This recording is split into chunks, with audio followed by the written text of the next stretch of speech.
नमः शिवाय। बंधुओं, संस्कार की बातें चैनल में आपका स्वागत है। बंधुओं, आज मैं आपको सावन मास महात्म की कथा का 6वां अध्याय श्रवण कराने जा रही हूँ। बंधुओं, सावन मास में भगवान शिव की कथाओं को सुनने का बहुत अधिक महत्व है। जो मनुष्य भी इन कथाओं का श्रवण करते हैं, भगवान शिव उन पर प्रसन्न होकर उनकी मनोकामनाओं को शीघ्र पूरा कर देते हैं। बंधुओं, चाहे कितनी ही बड़ी समस्या मनुष्य के जीवन में हो, यदि वे सच्चे मन से सावन मास में भगवान शिव की आराधना करते हैं, तो भगवान शिव उनकी हर मनोकामना को सावन मास समाप्त होने से पहले ही पूरी कर देते हैं। बंधुओं, यदि आपने हमारे YouTube चैनल संस्कार की बातें अब तक सब्सक्राइब नहीं किया तो जरूर करें और बेल आइकन दबाना ना भूलें, ताकि आपको हमारी आने वाली सभी वीडियोस की जानकारी सबसे पहले हो सके। बोलो शिव शंकर भोलेनाथ की जय हो। सनत कुमार जी बोले, हे भगवान, मैंने रविवार का हर्षकारक महात्म सुन लिया। अब आप सावन मास में सोमवार का महात्म मुझे बताइए। ईश्वर बोले, हे सनत कुमार, सूर्य मेरा नेत्र है, उसका महात्म इतना श्रेष्ठ है, तो फिर उमा सहित मेरे नाम वाले उस सोमवार का कहना ही क्या। उसका जो महात्म मेरे लिए वर्णन के योग्य है, उसे मैं आपसे कहता हूँ। सोम चंद्रमा का नाम है और यह ब्राह्मणों का राजा है। यज्ञों का साधन भी सोम है। उस सोम के नाम के कारणों को आप सावधान होकर मुझसे सुनिए, क्योंकि यह वार मेरा ही स्वरूप है। इसे सोम कहा गया है, इसलिए यह समस्त राज्य का प्रदाता तथा श्रेष्ठ है। व्रत करने वाले को यह संपूर्ण राज्य का फल देने वाला है। व्रत करने वाले को यह संपूर्ण राज्य का फल देने वाला है। हे विप्र, उसकी विधि सुनिए। मैं आपको विस्तार पूर्वक बता रहा हूँ। 12 महीनों में सोमवार अत्यंत श्रेष्ठ है। उन मासों में यदि सोमवार व्रत करने में असमर्थ हो, तो श्रावण मास में इसे अवश्य करना चाहिए। इस मास में इस व्रत को करके मनुष्य वर्ष भर के व्रत का फल प्राप्त कर लेता है। सावन में शुक्ल पक्ष के प्रथम सोमवार को यह संकल्प करें कि मैं विधिवत इस व्रत को करूंगा या करूंगी। शिव जी मुझ पर प्रसन्न हो। इस प्रकार चारों सोमवार के दिन, और यदि 5 हो तो उसमें भी प्रातः काल यह संकल्प करें और रात्रि में शिव जी का पूजन करें। 16 उपचारों से सायंकाल में भी शिव जी की पूजा करें और एकाग्रचित होकर इस दिव्य कथा का श्रवण करें। हे सनत कुमार, इस सोमवार की कही जाने वाली विधि को अब मुझसे सुनिए। सावन मास के प्रथम सोमवार को इस श्रेष्ठ व्रत को आरंभ करें। मनुष्य को चाहिए कि अच्छी तरह स्नान करके पवित्र होकर श्वेत वस्त्र धारण कर लें और काम, क्रोध, अहंकार, द्वेष, निंदा आदि का त्याग करके मालती, मल्लिका आदि सफेद पुष्पों को लाएं। इनके अतिरिक्त अन्य विविध पुष्पों से तथा अभीष्ट पूजन उपचारों के द्वारा त्र्यंबकम इस मूल मंत्र से शिव जी की पूजा करें। उसके बाद कहें, मैं शव, भावनाश, महादेव, उग्र उग्रनाथ, भाव, शशिमौली, रुद्र, नीलकंठ, शिव, भवहारी का ध्यान करता हूँ। इस प्रकार अपने विभव के अनुसार मनोहर उपचारों से देवेश शिव का पूजन करें। जो इस व्रत को करता है उसके पुण्य फल को सुनिए। जो लोग सोमवार के दिन पार्वती सहित शिव जी की पूजा करते हैं, वे पुनरावृत्ति से रहित अक्षय लोक प्राप्त करते हैं। हे सनत कुमार, इस मास में नक्त व्रत से जो पुण्य प्राप्त होता है, उसे मैं संक्षेप में कहता हूँ। देवताओं तथा दानवों से भी अभेद्य 7 जन्मों का अर्जित पाप नक्त भोजन से नष्ट हो जाता है। इसमें संदेह नहीं करना चाहिए। इस अति उत्तम व्रत को उपवास पूर्वक करें। इसे करने से पुत्र की इच्छा रखने वाला मनुष्य पुत्र प्राप्त करता है। धन चाहने वाला धन प्राप्त करता है वह जिस अभिष्ट की कामना करता है उसे पा जाता है। इस लोक में दीर्घकालिक वांछित सुख उपभोगों को भोगकर अंत में श्रेष्ठ विमान पर आरूढ़ होकर वह रुद्रलोक में प्रतिष्ठा प्राप्त करता है। चित्त चंचल है, धन चंचल है, जीवन भी चंचल है, ऐसा समझकर प्रयत्न पूर्वक व्रत का उद्यापन करना चाहिए। चांदी के वृक्ष पर विराजमान स्वर्ण निर्मित शिव तथा पार्वती जी की प्रतिमा अपने सामर्थ्य के अनुसार बनानी चाहिए। इसमें धन की कृपणता नहीं करनी चाहिए। इसके बाद एक दिव्य तथा शुभ लिंगोद्भद्र मंडल बनाएं और उसमें 2 श्वेत वस्त्रों से युक्त एक घट स्थापित करें। घट के ऊपर तांबे अथवा बांस का बना हुआ पात्र रखें और उसके ऊपर उमा सहित शिव को स्थापित करें। उसके बाद श्रुति स्मृति पुराणों में कहे गए मंत्रों से शिव की पूजा करें। पुष्पों का मंडप बनाएं, उसके ऊपर सुंदर चंदोवा लगाएं, उसमें गीतों और बाजों की मधुर ध्वनि के साथ रात में जागरण करें। इसके बाद बुद्धिमान मनुष्य अपने गृह सूत्र में निर्दिष्ट विधान के अनुसार अग्नि स्थापन करें। फिर शव आदि 11 श्रेष्ठ नामों से प्लाश की समिधाओं से 108 आहुति प्रदान करें। यव, ब्रीही, तिल आदि की आहुति आप्यास्व इस मंत्र से दें। बिल्व पत्रों की आहुति त्र्यंबक अथवा षड अक्षर मंत्र ओम नमः शिवाय से प्रदान करें। इसके बाद सृष्टिकृत होम करके पूर्ण आहुति देकर आचार्य का पूजन करें और बाद में उन्हें गो प्रदान करें। इसके बाद 11 श्रेष्ठ ब्राह्मणों को भोजन कराएं, उन्हें वंश पात्र सहित 11 घाट प्रदान करें। इसके बाद पूजित देवता को तथा देवता को अर्पित सभी सामग्री आचार्य को दें। इसके बाद प्रार्थना करें, मेरा व्रत परिपूर्ण हो, शिवजी भगवान मुझ पर प्रसन्न हो। उसके बाद बंधुओं के साथ हर्ष पूर्वक भोजन करें। इसी विधान से जो मनुष्य इस व्रत को करता है वह जिस अभिलषित वस्तु की कामना करता है उसे प्राप्त कर लेता है। अंत में शिवलोक को प्राप्त होकर उस लोक में पूजित होता है। हे सनत कुमार, सर्वप्रथम श्री कृष्ण ने इस मंगलकारी सोमवार व्रत को किया था। श्रेष्ठ आस्तिक तथा धर्म परायण राजाओं ने भी इस व्रत को किया। जो इस व्रत का नित्य श्रवण करता है वह भी इस व्रत के करने का फल प्राप्त कर लेता है। इति श्री श्रावण मास महात्म 6ठा अध्याय संपूर्णम। बोलो शिव शंकर भोलेनाथ की जय। ईश्वर बोले, हे सनत कुमार, अब मैं अति उत्तम भौम व्रत का वर्णन करूंगा, जिसके अनुष्ठान करने मात्र से वैधव्य नहीं होता। विवाह होने के पश्चात 5 वर्षों तक यह व्रत करना चाहिए। इसका नाम है मंगला गौरी व्रत। यह पापों का नाश करने वाला है। विवाह के पश्चात प्रथम सावन शुक्ल पक्ष में पहले मंगलवार को यह व्रत आरंभ करना चाहिए।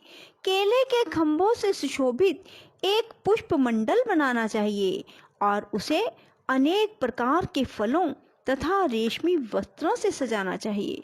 उस मंडप में अपने सामर्थ्य के अनुसार देवी की स्वर्णमयी अथवा अन्य धातु की प्रतिमा स्थापित करनी चाहिए।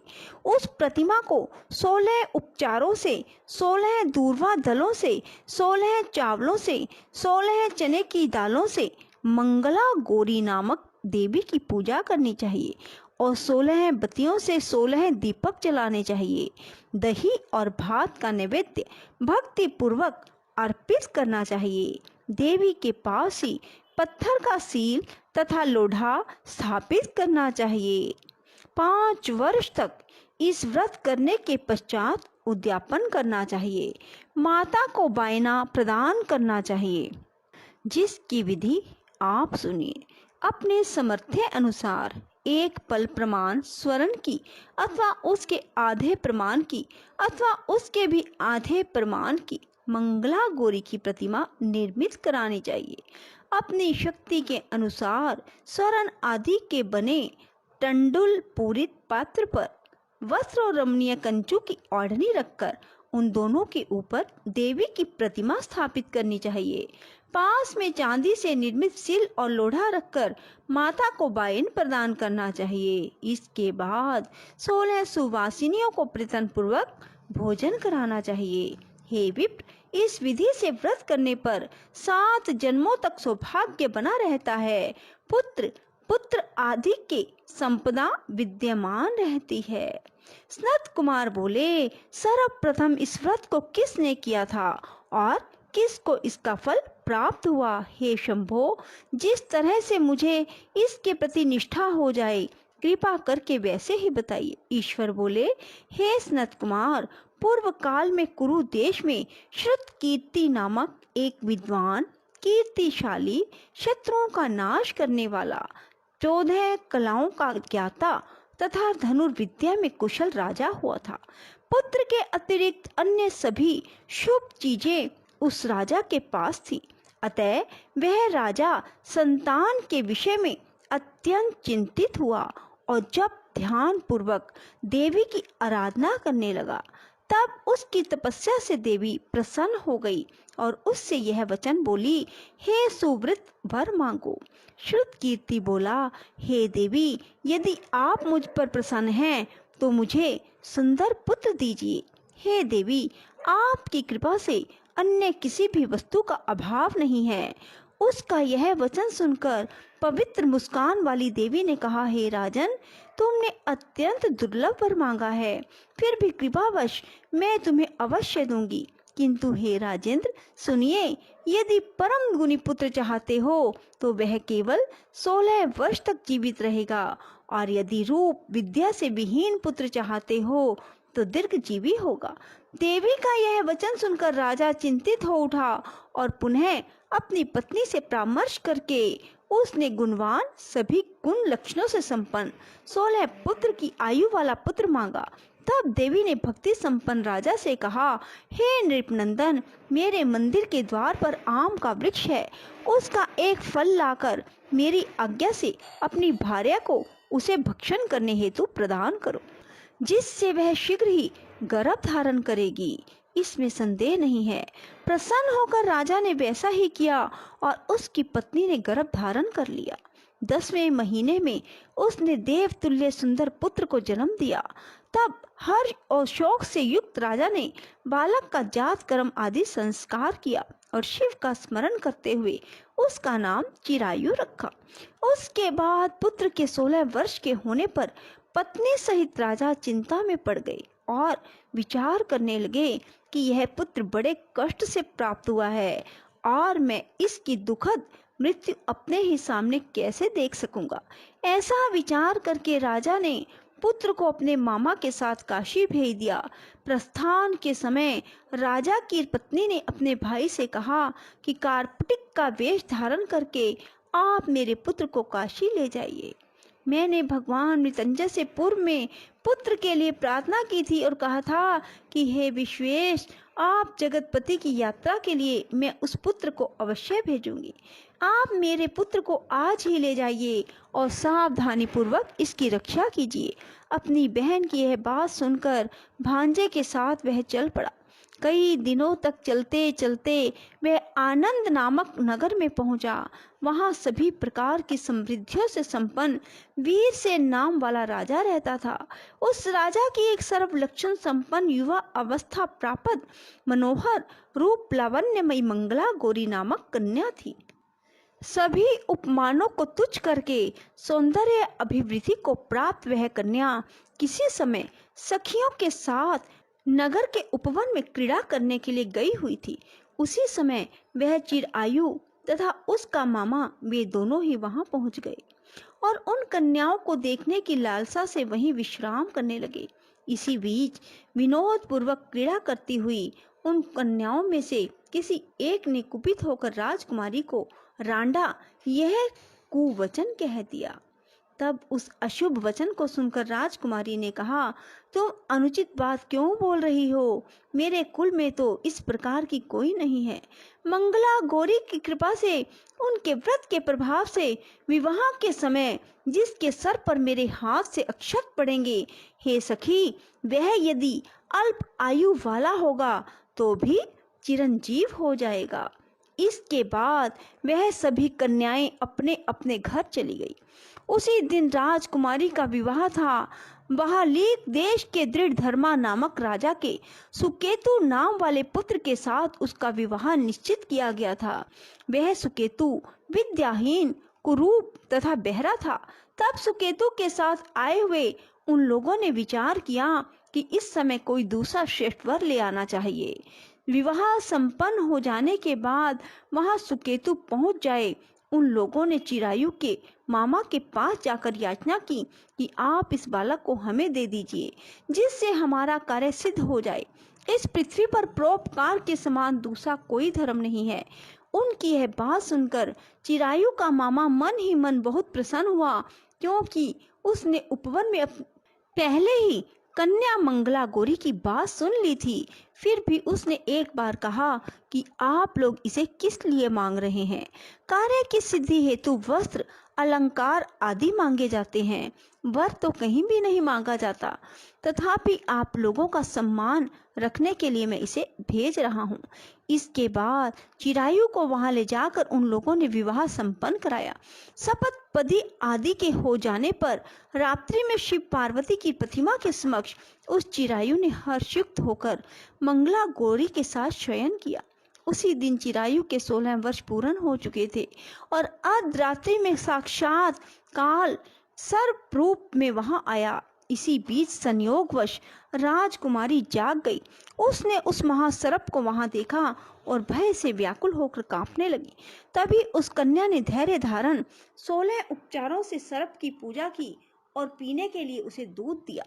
उसने दीनता भरी वाणी में उस सर्प की प्रधानता तथा स्तुति की। मंगला गौरी प्रार्थना करने लगी कि मैं उत्तम व्रत को करूंगी जिससे मेरे पति जीवित रहें। ये जिस तरह से चिरकाल तक जीवित रहें आप वैसा कीजिए। इतने में सर्प वहां स्थित एक कमंडल में प्रवेश कर गया और उस मंगला गौरी ने अपनी कंचुकी से उस कमंडल का मुंह बंद कर दिया। इसी बीच उसका पति अंगड़ाई लेकर जाग गया और अपनी पत्नी से बोला, हे प्रिय, मुझे भूख लगी है। तब वह अपनी माता के पास जाकर खीर, लड्डू आदि ले आई। उसके द्वारा दिए भोज्य पदार्थ को उसने प्रसन्न मन होकर खाया।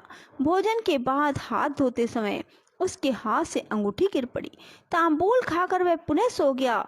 इसके बाद मंगला गौरी कमंडल को फेंकने के लिए जाने लगी। विधि की कैसे गति है कि उस कमंडल में से बाहर की ओर जगमग करती हुई हार कांति को देखकर वह आश्चर्यचकित हो गई। घट में स्थित उस हार को उसने अपने कंठ में धारण कर लिया। उसके बाद कुछ रात शेष रहते ही चिरायु का मामा आकर उसे ले गया। इसके बाद वर पक्ष के लोग सुकेतु को वहां ले आए। उसे देख मंगला गौरी ने कहा, यह मेरा पति नहीं है। तब उन सभी ने उससे कहा, हे शुभे, तुम यह क्या बोल रही हो? यहाँ तुम्हारा कोई परिचायक हो तो हम लोगों को बताओ। मंगला गौरी बोली, जिसने रात्रि में 9 रत्नों से बानी अंगूठी दी है उसकी उंगली में इसे डालकर परिचायक निशानी देख ले। मेरे पति ने रात्रि में मुझे जो हार दिया था उसके रत्नों का समुदाय कैसा है, इस बात को यह बताए। यह तो कोई अन्य ही है। इसके अतिरिक्त रात्रि में आम सींचते समय उसका पैर कुमकुम से लिप्त हो गया था। वह मेरी जांघ पर अब भी विद्यमान है। उसे आप लोग शीघ्र देख लें। साथ ही रात में परस्पर भाषण तथा भोजन आदि जो कुछ किया उसे भी बताएं। यह निश्चय ही मेरा पति है। इस प्रकार उसका वचन सुनकर सभी ठीक है कहने लगे, किंतु जब एक भी बात ना मिली तब सभी ने सुकेतु को उसका पति होने से निषिद्ध कर दिया और वर पक्ष वाले जिस तरह से आए थे उसी तरह से चले गए। उसके बाद अपने वंश को बढ़ाने वाले महान यश से संपन्न परम मनस्वी मंगला गौरी के पिता ने अन्नपान आदि का सत्र चलाया। उन्होंने वर पक्ष का वृतांत कानों कान सुन लिया कि स्वरूप से कुरूप होने के कारण लोगों के द्वारा किसी अन्य को वर के रूप में आदर पूर्वक लाया गया था। तब उन्होंने अपनी कन्या को पर्दे के भीतर बिठा दिया। उसके बाद 1 वर्ष बीतने पर यात्रा करके चिरायु अपने मामा के साथ यह देखने आया कि विवाह के बाद वहां क्या हुआ। तब उसे गवाक्ष के भीतर से देखकर वह मंगला गौरी अत्यंत प्रसन्न हुई और माता पिता से बोली कि मेरे पति आ गए हैं। राजा ने अपने सुहित जनों को बुलाकर पूरब में कहे गए सभी परिचायकों को निशानी को देखकर मंद मुस्कान वाली अपनी कन्या चिरायु को सौंप दी। राजा ने शिष्ट जनों के साथ लेकर विवाह का उत्सव कराया। इसके बाद राजा वीरसेन ने वस्त्र आभूषण आदि सेना रथ अन्य सभी सामग्रियां देकर उन्हें विदा किया। उसके बाद कुल को आनंदित करने वाला वह चिरायु पत्नी और मामा को साथ लेकर सेना के साथ अपने नगर पहुंचा। लोगों के मुख से उसे आया हुआ सुनकर उसके माता पिता को विश्वास नहीं हुआ। उन्होंने सोचा कि प्रारब्ध अन्यथा कैसे हो सकता है। इतने में वह अपने माता पिता के पास आ गया और स्नेह से परिपूर्ण वह चिरायु भक्ति पूर्वक उनके चरणों में गिर पड़ा। तब अपने पुत्र का मस्तक सूंघकर उन दोनों ने परम आनंद प्राप्त किया। पुत्रवधू मंगला गौरी ने भी सास ससुर को प्रणाम किया। तब सास उसे अपनी गोद में बिठाकर सारा वृतांत शीघ्रता पूर्वक पूछने लगी। हे महामुने, तब पुत्रवधू ने भी मंगला गौरी के उत्तम व्रत महात्म और जो कुछ घटित हुआ था वह सब वृतांत बताया। हे स्नत कुमार, मैंने आपसे इस मंगला गौरी व्रत का वर्णन किया। जो कोई भी इसका श्रवण करता है या इसे कहता है उसके सभी मनोरथ पूर्ण हो जाते हैं, इसमें संदेह नहीं है। सूत जी बोले, हे ऋषियों, इस प्रकार शिवजी ने स्नत कुमार को मंगला गौरी व्रत बताया और उन्होंने सभी कार्यों को पूर्ण करने वाले इस व्रत को सुनकर महान आनंद प्राप्त किया। बोलो शिव शंकर भोलेनाथ की जय। राधे राधे। जय श्री कृष्णा। बंधुओं, यदि आपको हमारी वीडियो पसंद आए तो इसे लाइक करें और शेयर भी जरूर करें। धन्यवाद।